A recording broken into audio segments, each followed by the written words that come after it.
everyone. At this time, it is our public input on agenda and non-agenda items. I welcome any members of the audience to come up, state your name, and you have a 4-minute limit.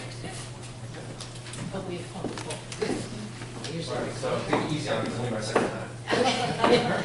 My name is Chris Sohn, I'm a parent in the district. I have 2 kids here, a senior in Troy High and an 8th grader at Troy Middle School. So I'm sorry, it's been kind of a crazy month. I wrote this down, so I apologize if I'm reading to you. No problem. 8 years, 3,000 plus hours, practicing every day to perfect one skill in the hopes of making All-State flute one day. This has been my daughter Inari's dream since 4th grade. She came close to her sophomore year with a score of 99 in her NISBA solo evaluation. And that wasn't good enough. She worked harder. She got a 100 following year, her junior year. That got her foot in the front door, but NISBA flute being as competitive as it is, that only got her foot in the door, and she was chosen as an alternate. That's fine. Her score also made her eligible for Area All-State, which allows her to play with some of the finest musicians in our region, which is a smaller competition, or performance, sorry. However, that opportunity was taken away from her, as she was never informed by her music teacher that she was eligible. Nor was her guidance counselor informed of this, because when they came up with her senior schedule, they didn't know that she needed to be in band this year to be eligible to participate. Inari is part of the New Vision STEM program she's attending at RPI. And because of that, she's unable to participate in band, which is first period at Troy High School. Instead of working on alternatives with Inari on how she can meet the requirements to fulfill her dream of making it to All-State and participate with the musicians in this area that she should be allowed to do and she's earned the right to do. She was simply not informed and not signed up. When she approached her music curriculum leader and her band teacher requesting support, she was once again told, because you're not in band, you're unable to participate. She has been an exemplary student. I know Donna knows my daughter a little bit. John has, unfortunately, probably heard her speak at an 8th grade graduation. She's second in her class. She has worked hard. She is smart. She paid attention in character education. She spoke up when her teacher in 7th grade asked her to submit work that was on her own. She has represented the school in competitions and on TV well. Joe Mariano gave a speech at National Honor Society induction ceremony last week. In it, he spoke about parent involvement. I'm involved, I'm here. For the past month, I have been speaking on my daughter's behalf at every level at Troy High School. I've not really gotten anywhere, and that is why I'm here today. My daughter will be going to college next year. Hopefully it'll be her first choice, University of Chicago. If any alumni here wants to put in a good word for her, I will take it. But I don't want to send her away to college believing that her 8 years of practice, 3,000 plus hours, can be brushed away so callously without so much as a, let's talk about this. Regardless of what happens this evening, she will not be participating at Saratoga High School in about 2 weeks.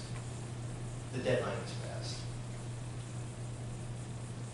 I'm here to make sure that her work meant something, so that someone else isn't put in the same position.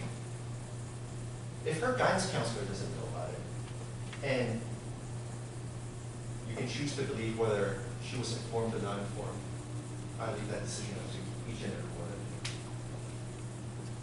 you. At the very least, I think we should implement a system where this can't happen again. Someone who puts in the work should be eligible to participate just like everyone else, as if she's at Bethlehem. Shen, wherever. And that's all I have to say. If you have any questions, you have to indicate. We can't speak from the table, so. Very good. Then thank you for your time. But we appreciate, Somebody will follow up. yeah, as long as, Teresa, would you make sure you have his contact information? But we appreciate you talking to us. Thank you.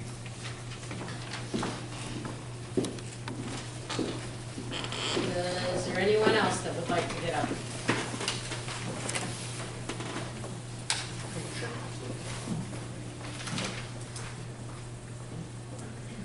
Hello, my name is Mary Wooten. I have 3 children in the district. My daughter is in the high school, my son's in the middle school, and I have another son in the elementary school.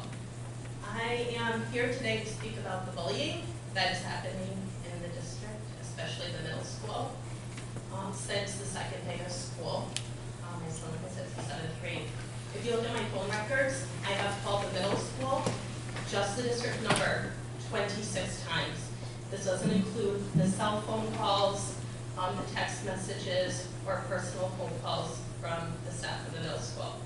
I've worked with Mr. Monk and Mr. Matthews, who have helped, who have listened and been patient. But despite the discipline, the bullying is still happening. My son has said that he's scared, that he no longer wants to be. He does not feel safe in this district.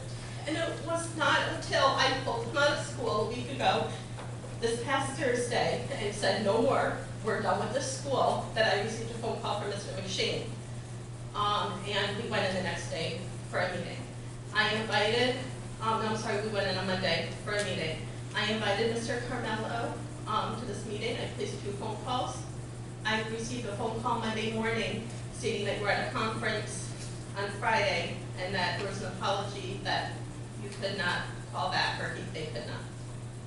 I was also told that you had wanted to remind me of the chain of command to follow, and that you would not be at the meeting, which, fine, but what was more upsetting was that, sir, you did not email or call back to check in on us, or on my son, to make sure that we felt satisfied with how the meeting went, and to make sure that we had a plan going forward.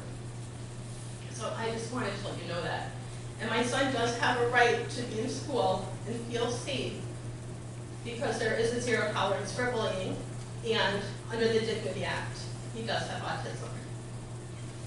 So thank you for your time and for listening. Thank you. Would you please make sure that Teresa has your contact information? Our board clerk, thank you.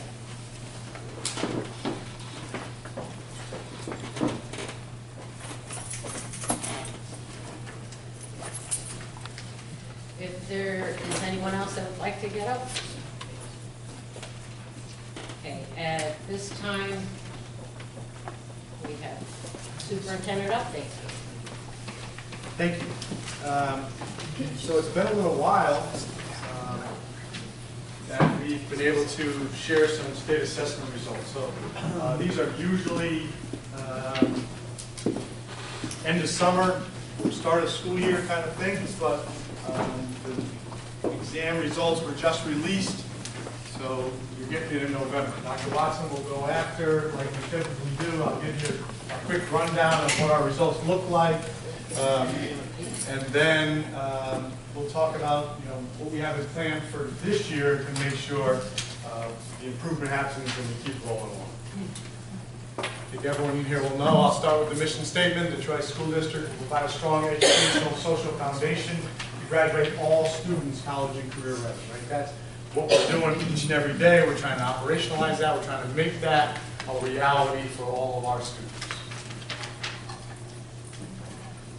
I didn't think I could start with this past year's results without giving you a little bit of reminder of what we were doing pre-pandemic. So if you'll indulge me, I'm just going to go through some of the same slides you've seen before, but I think it's important just to set the history of what we've been doing. So we've seen consistent, sustained improvement in our state assessment results over that previous 7-year period when the pandemic hit. There were no tests at all 1920, so no results, And 2021, there was such a modified test that was given, and so many, it was like optional, so many kids who didn't take it that the state itself didn't even count those results. So we really had no official results for the past 2 years. We now have 21-22 after a 2-year hiatus, and so that will end up being our new baseline. And we'll start a new 7-year trend of positive, consistent, sustained improvements.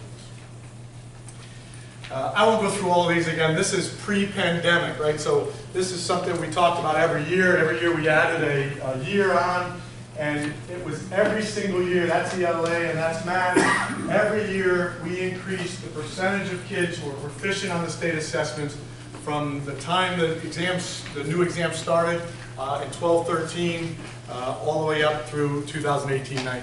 Again, each and every year it went up. Some years went up more than others, but it improved every single year to almost 29% proficient in 18-19. Similarly in math, from 12 to 13-17 and so on, and finished at 27.3. We were poised, again, if the pandemic doesn't happen, I think everyone in the district was feeling like we were poised to be in the low 30s, and we will end up getting back to that number. Not just percentage of kids, but the actual number of kids. There's ELA and math over that time period. Again, a steady increase in the students scoring proficiency. Those were our schools over that 7-year period. There were some ups and downs, but the general trend has been, again, increasing. And we have some 40s. There's a 41 there at school 14 in ELA. The 1 year we had some very high 30s. In math, we got a high 40 at school 16, and then some other 40s and high 30s. We had some real pockets of greatness going on for those 7 years. And again, the trend was something we were really proud of. The state results during that time. They also had a trend of positive improvements. We've always, at the time we were doing those, we would compare what we went up with what the state went up. We always went up a little bit more than they were going up. But they also, this is the overall state percentage proficiency, so they had increases that whole time as well. And one thing we always compare, you see their overall numbers in 19 were 45.4 in ELA, 46.7. So, quick going back, we were at 27 and 29-ish. But if you look at, right, we always looked at the districts similar to ours, which is that second from the left, the urban suburbans, right? So there's 28.1 in ELA, 28 in math, so we're a little bit higher than that. And then you think about those pockets that I showed you, 48% at one point in math at 16, the 40s and 39s.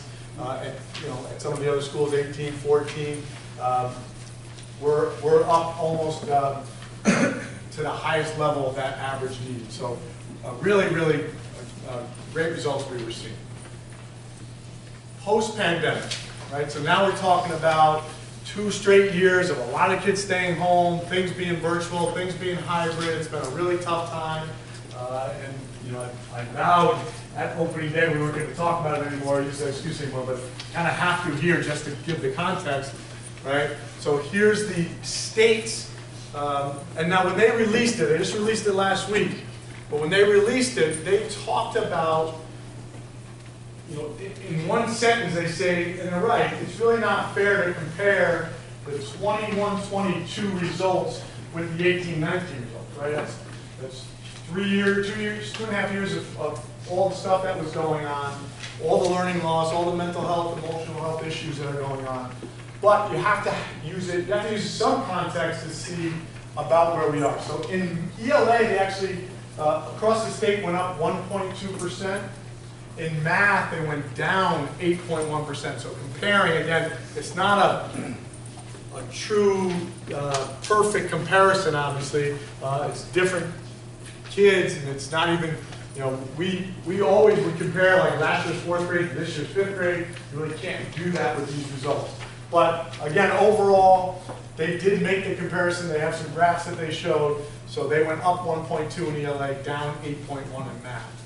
And that was true with the national assessments as well. The NAEP, if you're familiar with the NAEP exam, those are 4th and 8th grade tests in math, ELA, and science. So nationally, 4th graders went down 5 points and down 8 points in 8th grade, and ELA down 3, down 3. So as you're looking at assessments, you have to keep that in mind. And again, I just said, the learning loss that happened over those couple of years, the mental and emotional health issues that kids and adults are dealing with for everything that happened. So again, some context for our post-pandemic results. So last year, can't see that great, but our ELA scores, I'm going to quick go back. Our trend was that, right? 11 to 14 to 15 to 22, up to 28.9. And now we're at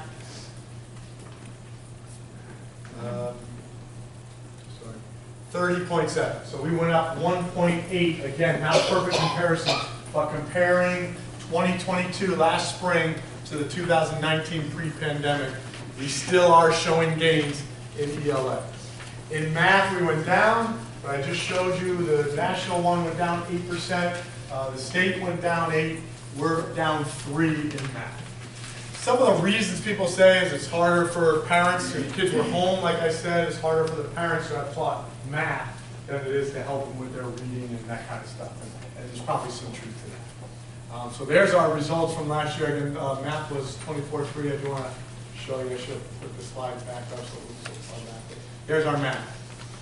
So we slid back a little bit compared to 27.3, but again, not as much as we saw across the state and in the national results. There's the school one, so there are some positive things. I mean, one of the good things is, I brought up a Friday report last week, I've started return to the one-on-one principal data meetings, so we started having those this year again, and we really drilled down to grade level, to teacher level, right? And there's really some great work going on and some great plans by our principals, our school leaders, and the building leadership team, the data liaisons. They're really, really looking at the scores, and like we did pre-pandemic, to see where kids were short, what standards. They're looking at each standard in the New York State list. Where did we fall short as a school? Where did we fall short as a classroom? Where did we fall short as an individual student? And what do they need to make sure that goes up? So that's the school-by-school comparison. School 2 went up in both ELA and math. That was a positive thing. We do have some 40s again, which we're always proud of. Again, if you look at the state, I mean, 40s doesn't seem great when you're talking about, that means 50-some are not proficient, but when you're looking at the overall state results in the 40s, you got to remember that that's really how the test is written, that it falls that way. So there's our ELA and there's our math. Again, comparing 19 to 22, I'll say it one more time, not a perfect comparison, but something to go with. What we'll do is now use this 22 scores as our new baseline to move forward from. And we'll, again, I'm really confident in talking to the principals, talking to all the administrators, and actually some teachers that came in, some of the building leadership team and data liaisons. We have plans to help every student improve and keep going. Always proud of the graduation rates, not based on free-trade assessments, obviously, but that's where it starts. So there's our overall at the top. You look at the last 4 years of 88, 85, 90, 89. Similar districts to ours are in the low 70s. Last year they did bounce up to 80. Now you got to remember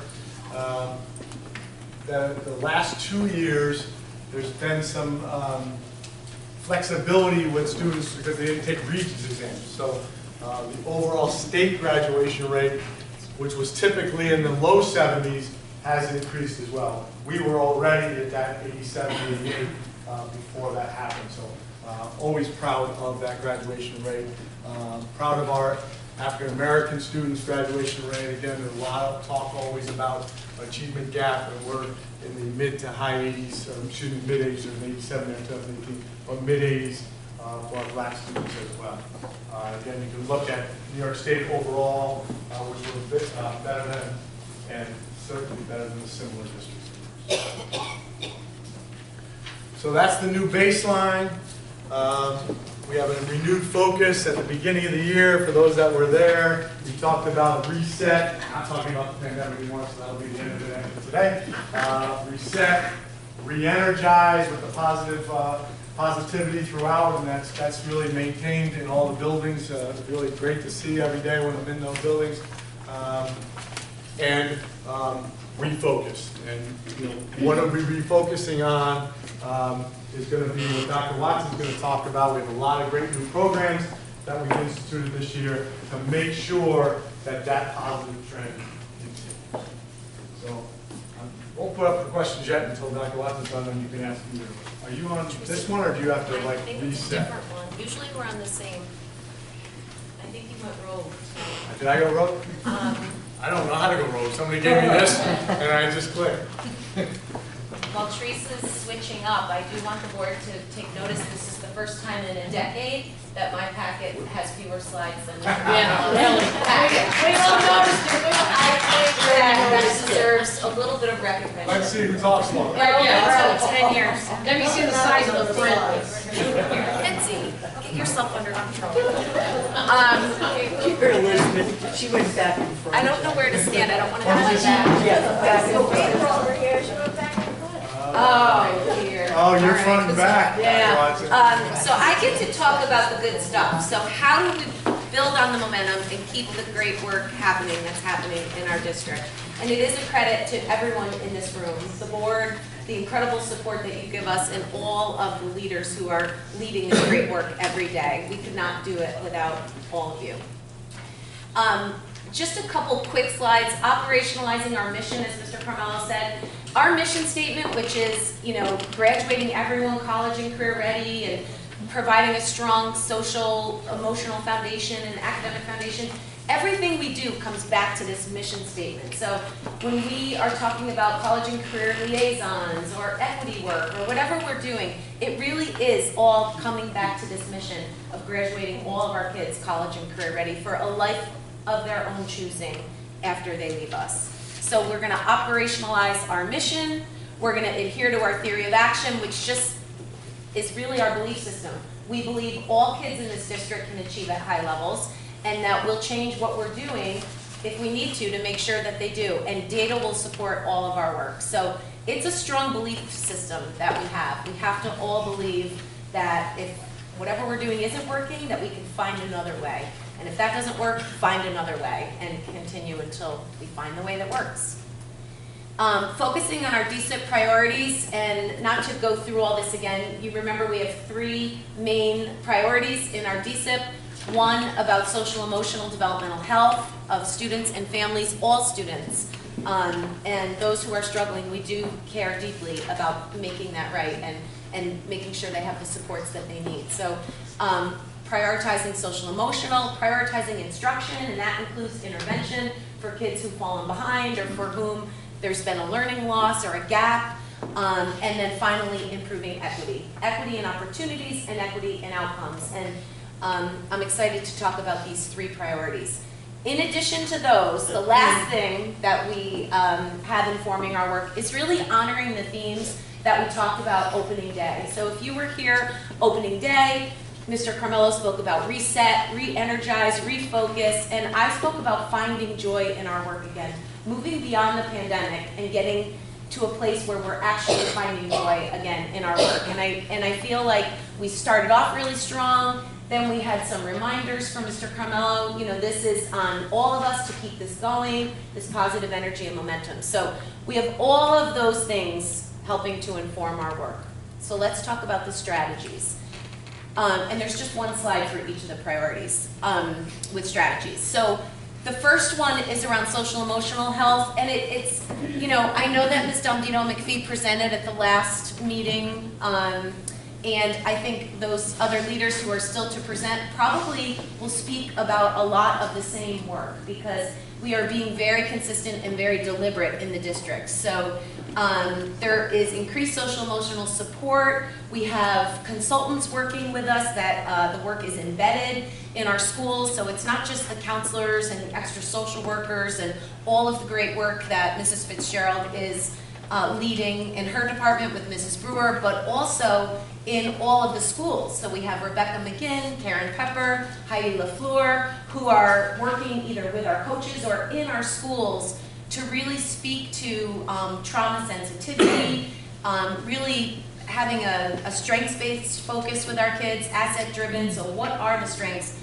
that our students are bringing, and then how can we use those to connect with kids and have really optimal engagement and behavior. So there's been really a considerable amount of work in that area.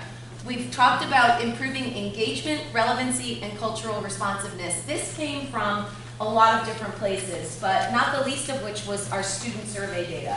When we looked at the aggregate data for our district from parents and faculty and staff, there was nothing in the district-wide aggregate that was in the red, meaning that it was a high-risk kind of area.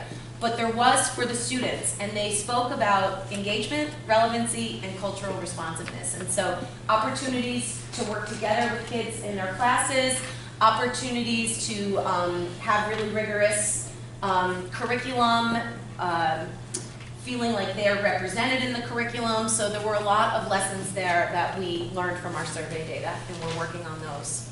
Restorative justice practices.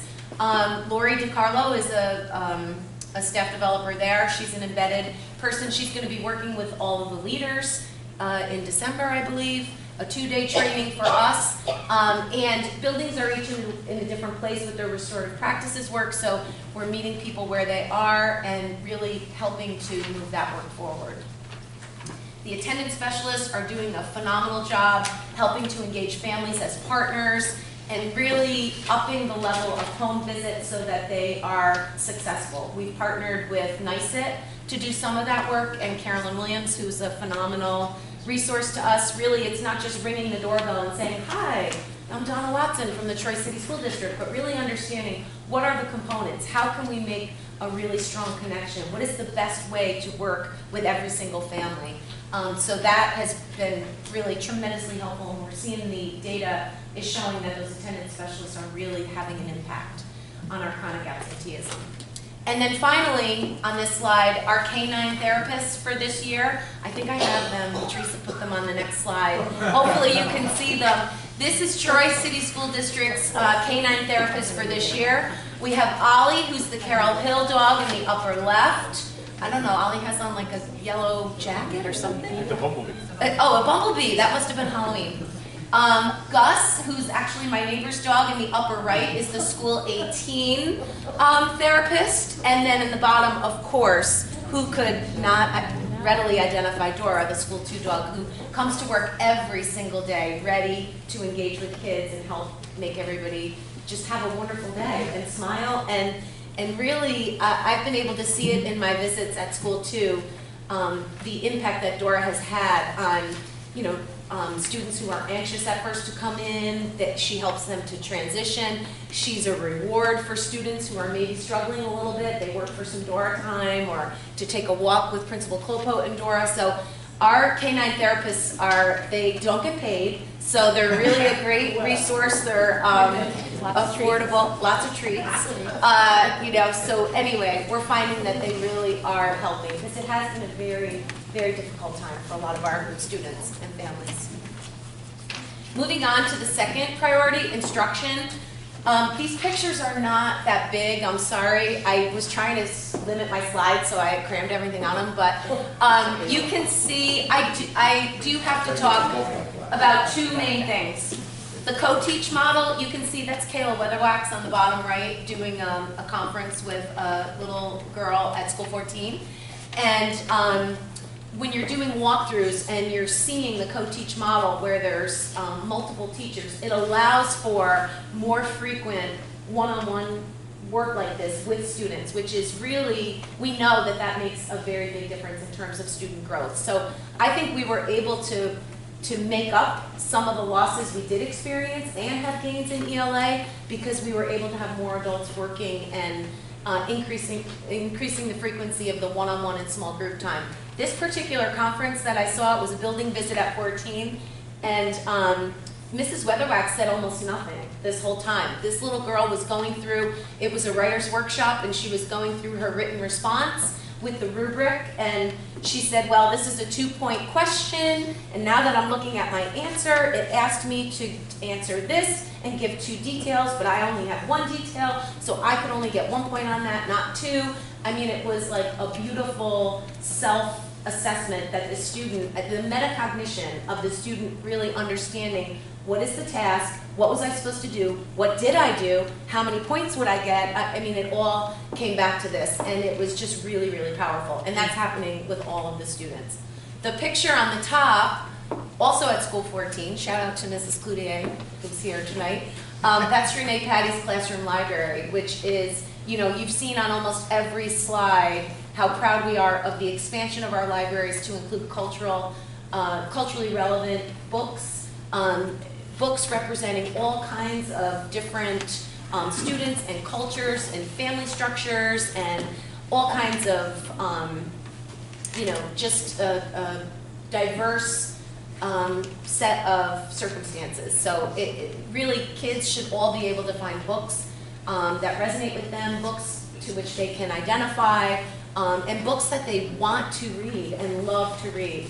If I had more time, I would have gone through some pictures of all the reading nooks where kids are finding really comfortable spaces in their new building or even in the older buildings where they're just in beanbag chairs or lounging out, and they're just devouring the books. We went, I'm going to say it out loud, 10 years ago, can we stop the tape for a minute? This might make us look bad. We were a book desert. Like, our classrooms kids had to go to the library, and there might be a book, but they had to wait, and if it wasn't there, I mean, we are just, we can be so proud of our classroom libraries that kids have things. Shout out every Mr. day. Hotel.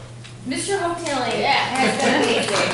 He really has. He really has. Books at their fingertips. That's right. One time I said, I know we have the money. He said, yeah, and you can spend it. You know how to spend it, or something like that. But it's been incredible. And any of you that are in schools, you see it with your own eyes, just the power it has had to transform. I'm hoping that we're going to see even bigger gains in our ELA next time around.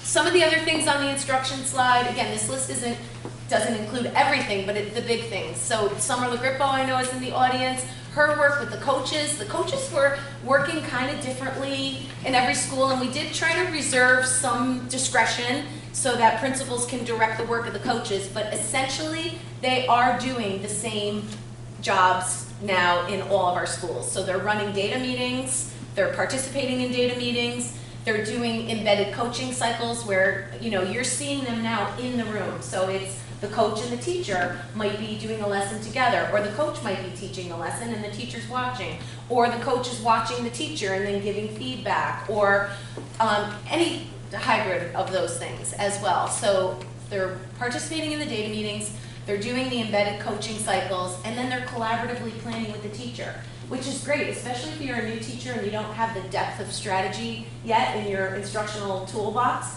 So let's say, you know, Josh is the coach and I'm the new teacher, and the coach is going to say, okay, well, let's look at your data. How do you think you should group these kids tomorrow for reading? And I'm like, oh, I don't really know. And so then he's kind of talking me through it. Let's do it together. Let's, you know, what are some ways we could do it? And it's been really great work, and I'm grateful to Mrs. LaGrippo for leading that work. And we have now 2 elementary coaches minimally in all of our schools, elementary and middle, and in some of them we have 3. So that's been tremendous. So I think the instructional coaching transformation, the co-teach model, and the books alone have contributed and will continue to contribute to gains in ELA. We can't also say anything without talking about the Teachers College and the incredible training that's been available there. And then we have math embedded training, we have special ed consultants, we have a lot of training. So if you're in Troy and you're not growing, there's a problem. Yes, Ebony. For the co-teacher model, is that just in elementary schools, or do they have it in the middle they have 3 instructional coaches at the middle school. No, coaching. Oh, sorry, co-teaching. We have it at the middle school also. Okay. First year, we tried it this year. First year. We put it in last year's budget. I was in school 16 today. Is Dr. Ford here? I didn't see him. And it was almost like every room I went in, they're like, oh my God, this co-teach model is phenomenal. There were 2 gentlemen co-teaching a math lesson, and the ratio was great, and they were able to do a lot of stuff. And he said to me, in my last district, I had 34 students, and it was just me. And it's really hard. It's really hard to give kids the individual and small group attention they need with numbers like that. Okay, what else did I? Oh, report card, revisions, we're moving to the next gen. Judy Gawinski led a ton of work over the summer, so did Nicole McNeil. As our curriculum leaders, grateful to them. I think there's a final version of something awaiting my approval in my email, so I'll get to that. And then, our curriculum management cycle. I just wanted to show you guys this. If you've been on the board for the last almost 10 years now, because we didn't start until my 2nd year, but we have now gone 2 full cycles through the curriculum management system, which means, and we're starting it again. So this year we're going back to the year 1 areas. That means that every single subject area, content area in this district or department has been comprehensively reviewed at least twice in the last 9 years. English is doing their 3rd review this year. So that's really exciting. And again, thank you, Adam, for the financial support to do that. And it just has made a lot of sense in helping us to make sure that our curriculum is timely. All right, last but not least, priority 3 is equity. Sorry, excuse me. The top left, I don't know if you can tell, but that's a group of our scholars, elementary kids at Sienna. That's the Sienna sign, and they're kind of hanging all over it on the campus, getting a visit, checking things out. The bottom picture is, I believe that's an anesthesiologist, is working with a small group of students whose career assessment said that they would prefer careers in the healthcare industry. So when it comes to equity, we have some, really big initiatives that, again, thankful to the board for their support. The college and career exploration for all is a really big one. The college and career work in this district used to be limited to the kids at the high school who had the time in their schedule to be able to take the CEIP, the traditional career exploration internship program that Rose Gorman has done here forever. Or some kids who maybe could do something smaller, but it was not like comprehensive for everyone, and we can be so proud of it. We now have every student beginning in kindergarten self-assess on what they love to do, and then we connect them beginning in kindergarten with some job experiences, whether it's a guest speaker, a field trip, something, 5 or 6 times a year, which means by the time they're a senior, that's like 60 jobs that they've learned about that are relevant, that are in our region right now. Did somebody have a question? No. Oh, I thought I heard somebody. Was somebody yawning? Sorry. The screen's gonna go up. Sorry, Dottie, please stop rolling that. No. All right. So the college and career is a really big one, and we can all feel really proud of it. And if you have kids or grandkids, ask them about it, because they should be able to tell you. They should be able to speak to it from a really personal student voice perspective. We also have in this one our equity improvement cycles, and I know some of the people here are college and career liaisons or equity liaisons, and the equity improvement cycles, just to jump up, I know that's too little and you can't see it, but that was last year's, these are this year's. So basically everybody, every single building has identified, based on data, an area of inequity. So it can be gender, special ed status, race, ethnicity, socioeconomic status. There's a variety of different ones. I'm going to take the high school because I see Matt is here, and we had a meeting today where we looked at the high school one, and it was incredible. They're excited to present to the district equity committee, which will be happening soon. They focused at the high school on increasing the percentage of minority students in advanced courses, and they reported today from last year's work to this year's work, looking at the percentages at the end of last year versus now, we actually increased in every single subgroup the percentage of students in advanced courses. So it's work that's making a difference. Sometimes when you hear districts talk about equity, they have a policy, which is, can be a good thing, or they go to workshops, but then maybe they come back and nothing really changes. This is work that is changing the practices, the systems and structures in Troy. And it's everything from minority students in advanced classes to, I'm trying to think who else was today, School 18. We talked today about their focus is reading comprehension for students who are socioeconomically disadvantaged and what that's going to look like. And so everybody has their own equity goal that's based on data right now and their own metric for how we're going to measure whether we're more equitable in June than we were in September. So it's a really, hands-on, measurable, quantifiable approach that we can feel proud of. So just going back up, the last couple things on here, my eyes are not good. The attendance specialist again, the surveys, we talked about, this was one of the equity committee recommendations, was really making sure that we have everyone taking those surveys. So we talked about, Julie and I are working together to identify a shorter number of questions, not doing the huge long survey, and maybe chunking it and doing it a couple times a year. And I think we had our first one is going to launch at the end of this month. So we'll be looking for that. That's going to be exciting. And then certainly our Parent Square, which is our new parent engagement. And I believe that's it. And just thank you to the board for your support. And we couldn't do any of this work if it wasn't for all of you. So thank you. Donna, I have one question. Yeah. So some of the schools have the same equity focus for ELA, but why aren't we measuring it differently? Well, I think, are you talking about Like the School ELA 14 and School 2?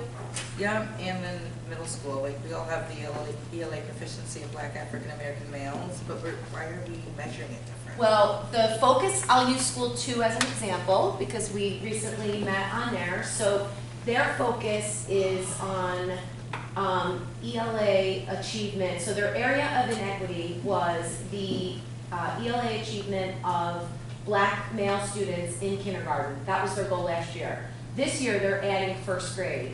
And so some of the measures are relevant for kindergarten, but not first grade. So what Principal Plopot is doing, so she and Candace Dobbs, who is her equity liaison, they identified like letter names, letter sounds, reading comprehension, things that are important in kindergarten. I got it. And they also talked about layering in like 7 other variables. So once you start digging into this work, it's powerful.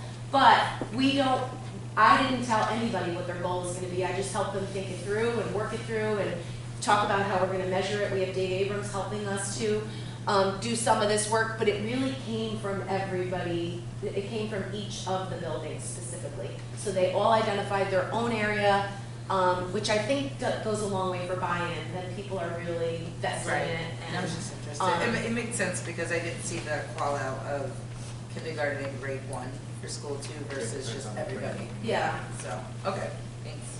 You're welcome. Any other questions?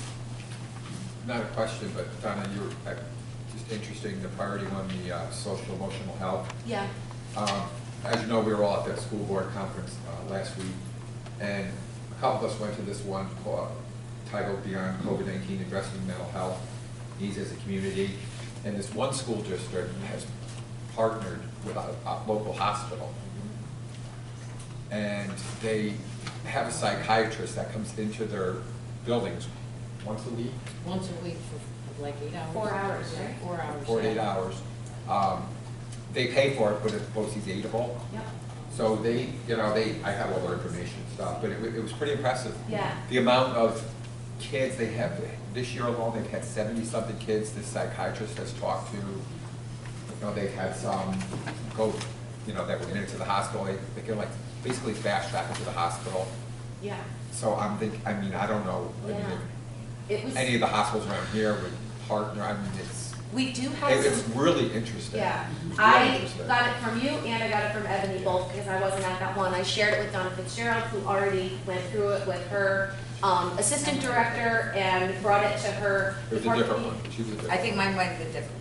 But that's okay. I was at the one downtown. Oh, Anna. Yeah, me and you were, yeah. Well, I forwarded both of them to Donna, and we have time on Friday where we're gonna touch base, but she was bringing it to her department, and, you know, we also have the mental health grant, the $2.5 million grant we just received, so there's flexibility there with how we can partner. We have Dr. Malone, and we have some other medical professionals. We're still trying to staff that, which is an issue. So, you know, I think we might be able to steal some of those ideas and incorporate it in the grant we already have that hasn't launched yet. When's that money coming, Jules? We're working on it now. We're working with St. Peter's and right now for some of that. Yeah, Well, I know St. we have somewhat of a partnership with St. Peter's St. now. Peter's has been a great partner with Um, Mr. Canfield's program And it doesn't cost them, this is a Long Island, Plain District. Edge, Long Island, I think it was. and it might not hold, it's like $120,000 a year, but it's post-sustainable. right. And I think too, one of the best parts of that, Tom, I think we both agreed, was the psychiatrists were sitting in the classroom. Yeah. They weren't with, they were just observing.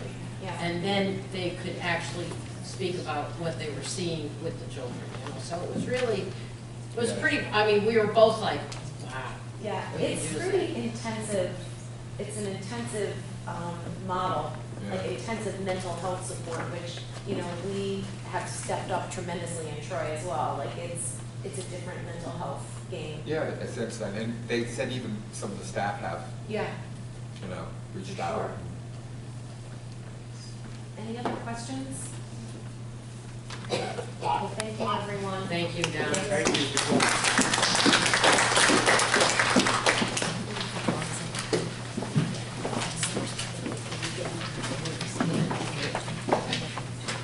So leave the dogs up there? I did. I thought Summer might want to get a picture of that because her friend's dog is in the upper road. Send it to her.